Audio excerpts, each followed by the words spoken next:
right now, at this very second, no matter what time it is and no matter where you are, if you go into where the field service meeting is held, you might find something on the floor. Maybe it's next to the stage, or maybe it's even next to the podium. Curious what it is? It's not what you're thinking. Are you thinking it's the Bible? Actually, what you find is a hat. It might be an especially gaudy hat, it might have some flowers on it, it might be especially beat up. The one in my congregation was a god-awful pink woman's dress hat, which looked like it was made up of wicker.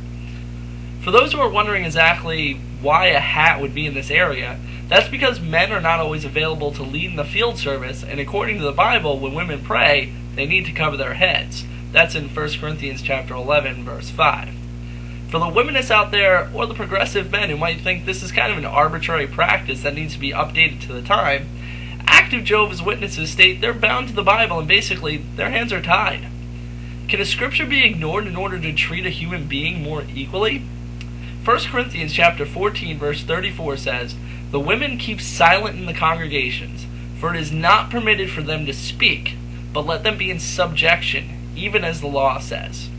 So here a woman is supposed to remain silent in the congregation. It's not permitted for them to even speak. Then women shouldn't be commenting at meetings, right, if they're to remain silent. Is that the case?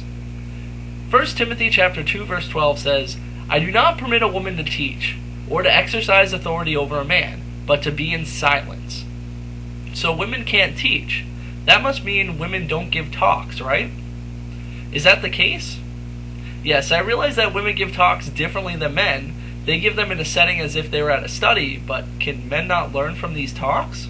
Are women not used to give experiences at assemblies to learn from their experience?